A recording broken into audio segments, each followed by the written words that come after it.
जिसने भी microwave oven का इस्तेमाल किया है और जिसे ये पता है कि माइक्रोवेव में विद्युत चुंबकीय तरंगों यानी इलेक्ट्रोमैग्नेटिक वेव्स का उपयोग होता है, वो ये अनुमान लगा सकता है कि इलेक्ट्रोमैग्नेटिक वेव्स में ऊर्जा होती है। गर्मियों में सूरज की गर्मी में भी आप इस ऊर्जा को स्पष्ट रूप से महसूस कर सकते हैं। इसके साथ ही इस ऊर्जा का व्यवहारिक उपयोग भी किया जा सकता है, जैसे आँख की सर्जरी के लिए लेज़र का उपयोग। इस ऊर्जा के कुछ ऐसे रूप भी हैं जिन्हें आप स्पष्ट रूप से महसूस नहीं कर सकते, जैसे गामा किरणों की अदृश्य ऊर्जा जो जीवित कोशिकाओं को नष्ट कर सकती है। विद्युत चुंबकीय तरंगे ऊर्जा को एक क्षेत्र से दूसरे क्षेत्र में ले जाती हैं, ठीक वैसे ही जैसे यांत्रिक तरंगे यानी मैकेनिकल वेव्स करती हैं। तो इलेक्ट्रोमैग्नेटिक वेव्स विद्युत चुंबकीय तरंगे विद्युत यानी इलेक्ट्रिक और चुंबकीय यानी मैग्नेटिक फील्ड से बनी होती हैं और ये दोनों फील्ड्स तरंग की कुल ऊर्जा में योगदान देते हैं। ये समझने के लिए कि इस ऊर्जा का उपयोग कैसे किया जा सकता है, इलेक्ट्रोमैग्नेटिक वेव्स में ऊर्जा के संबंधों का विश्लेषण करना उपयोगी होगा और यही हम इस वीडियो में करने वाले हैं। लेकिन उससे पहले चलिए विद्युत और चुंबकीय क्षेत्र के ऊर्जा घनत्व यानी एनर्जी डेंसिटी के कॉन्सेप्ट्स को दोहराते हैं। विद्युत क्षेत्र के लिए, इलेक्ट्रिक फील्ड के लिए हम एक आवेशित संधारित्र यानी चार्ज्ड कैपेसिटर का उदाहरण ले सकते हैं। जब संधारित्र आवेशित होता है तो इसकी दोनों प्लेटों के बीच एक इलेक्ट्रिक फील्ड उत्पन्न होता है। हमें पता है कि संधारित्र में, कैपेसिटर में संचित ऊर्जा हाफ CV² होती है, जहां C इसकी धारिता है यानी कैपेसिटेंस है और V प्लेटों के बीच विभवांतर है यानी पोटेंशियल डिफरेंस है। चूंकि हम इलेक्ट्रिक फील्ड की ऊर्जा ज्ञात करना चाहते हैं, हमें इस समीकरण में E को शामिल करना होगा। अब कुछ सरल डेरिवेशन से ऊर्जा घनत्व यानी एनर्जी पर यूनिट वॉल्यूम, प्रति इकाई आयतन ऊर्जा, इसका मान आता है ε0 E² बटे 2, जहां ε0 विद्युतशीलता यानी परमिटिविटी है। इसी तरह चुंबकीय क्षेत्र की, मैग्नेटिक फील्ड की ऊर्जा के लिए हम एक प्रेरक का, इंडक्टर का उदाहरण ले सकते हैं जिसमें धारा प्रवाहित हो रही हो। जब हम इंडक्टर को सर्किट में दिखाते हैं तो वो कुछ ऐसा दिखता है। अब चूंकि प्रेरक में धारा प्रवाहित हो रही है, इसलिए एक मैग्नेटिक फील्ड उत्पन्न होगा और उस मैग्नेटिक फील्ड की ऊर्जा इस समीकरण द्वारा दी जाती है। यहाँ L इस प्रेरक का, इंडक्टर का स्वप्रेरकत्व यानी सेल्फ इंडक्टेंस है और I प्रवाहित होने वाली धारा है। इससे हमें मैग्नेटिक फील्ड का ऊर्जा घनत्व मिल जाता है जो होता है B² बटे 2μ0, जहाँ μ0 चुंबकशीलता है, परमिएबिलिटी है। इलेक्ट्रोमैग्नेटिक वेव का कुल ऊर्जा घनत्व यानी प्रति इकाई आयतन ऊर्जा इन दोनों ऊर्जा घनत्वों का योग होगा। इसलिए किसी भी स्थान पर जहां E और B क्षेत्र मौजूद हैं, वहां कुल ऊर्जा घनत्व इलेक्ट्रिक और मैग्नेटिक यानी विद्युत और चुंबकीय क्षेत्रों के ऊर्जा घनत्वों का योग होगा। अब आप सोच सकते हैं कि क्या ये समीकरण किसी रेडियो स्टेशन या सूर्य जैसे स्रोतों द्वारा उत्पन्न क्षेत्रों के लिए भी सही है? तो ये समीकरण इन चीज़ों के लिए भी सही है। दरअसल ये समीकरण किसी बिंदु पर क्षेत्र के, फील्ड के मान पर निर्भर करता है, ना कि फील्ड के स्रोत पर।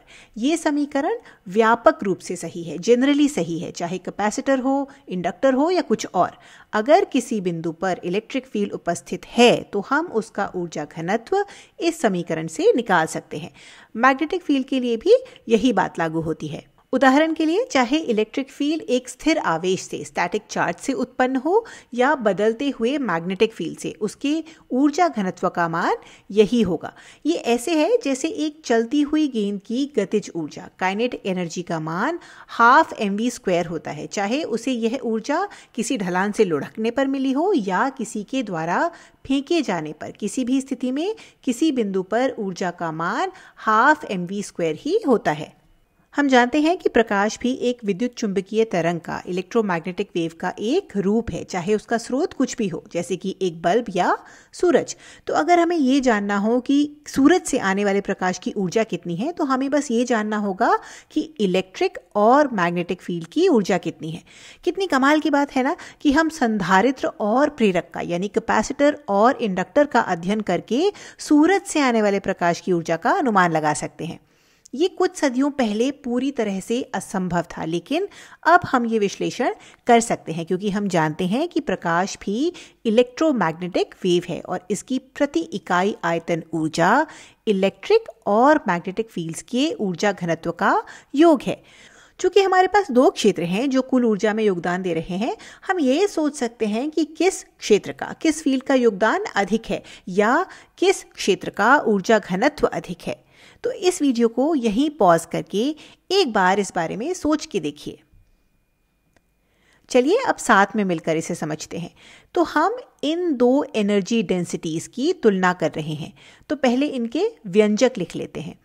ऊर्जा घनत्व के समीकरणों के अनुसार इलेक्ट्रिक फील्ड का ऊर्जा घनत्व एप्सिलॉन नॉट ई स्क्वायर बटे 2 है और मैग्नेटिक फील्ड का ऊर्जा घनत्व बी स्क्वायर बटे 2 म्यू नॉट है। अब अगर हम इन दोनों में से किसी एक को दूसरे के रूप में व्यक्त कर सकें, यानी हम इलेक्ट्रिक फील्ड की एनर्जी डेंसिटी को B या म्यू नॉट के पदों में लिख सकें या मैग्नेटिक फील्ड की एनर्जी डेंसिटी को E या एप्सिलॉन नॉट के पदों में लिख सकें, तो हम ये पता लगा सकते हैं कि किसी क्षेत्र का योगदान अधिक है भी या ये दोनों एक समान योगदान देते हैं। और असल में हम ऐसा कर भी सकते हैं, यानी एक को दूसरे के पदों में व्यक्त कर सकते हैं। अब वो कैसे?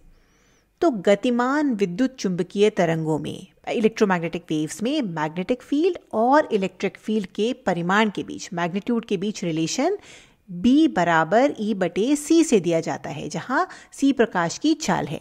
अगर ये तरंग किसी और माध्यम में यात्रा कर रही होती तो ये प्रकाश की चाल से नहीं चलती, वहां C की जगह एक दूसरा चर V होता, जहां V उस माध्यम में इस तरंग की चाल होती। अब हमें यह भी पता है कि C बराबर 1 बटे square root of epsilon not mu not होता है। अब ये सोचिए कि ये मैग्नेटिक फील्ड और इलेक्ट्रिक फील्ड किसी आवेश पर, मान लीजिए कि एक इलेक्ट्रॉन पर, क्या बल आरोपित कर सकते हैं। तो मैग्नेटिक फील्ड द्वारा लगाया गया बल QVB यानी EV क्रॉस B होता है और इलेक्ट्रिक फील्ड द्वारा लगाया गया बल होगा इलेक्ट्रॉन का आवेश E गुणा इलेक्ट्रिक फील्ड की स्ट्रेंथ E। अगर हम इन दोनों बलों की तुलना करें तो हम देख सकते हैं कि मैग्नेटिक फील्ड द्वारा लगाया गया बल इलेक्ट्रिक फील्ड से कम होता है। ये V बटे C फ्रैक्शन से कम होगा, है ना? क्योंकि अगर B के स्थान पर हम E बटे C रख दें तो ये इलेक्ट्रॉन का आवेश स्मॉल e गुणा कैपिटल E गुणा V बटे C के बराबर हो जाएगा, जो इलेक्ट्रिक फील्ड के द्वारा लगाए गए बल से कम है इस फ्रैक्शन से। अगर मैग्नेटिक फील्ड द्वारा लगाया गया बल इलेक्ट्रिक फील्ड द्वारा लगाए गए बल से कम है तो हो सकता है कि मैग्नेटिक फील्ड का कुल ऊर्जा में दिया जाने वाला योगदान भी इलेक्ट्रिक फील्ड से कम हो, है ना? तो ये जानने के लिए चलिए इस B को इस समीकरण में रख कर देखते हैं कि क्या होता है।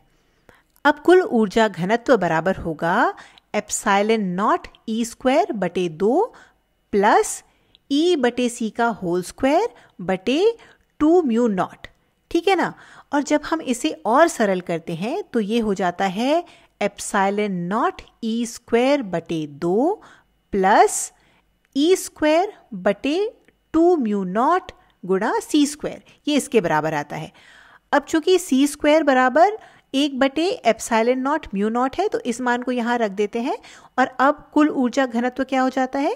ये हो जाता है एप्सिलॉन नॉट E स्क्वायर बटे 2 प्लस E स्क्वायर बटे 2 म्यू नॉट, और ये एप्सिलॉन नॉट और म्यू नॉट ऊपर चले जाएंगे क्योंकि यहाँ C स्क्वायर नीचे है, यानी हर में या डिनोमिनेटर में है, और एक म्यू नॉट कैंसिल हो जाएगा।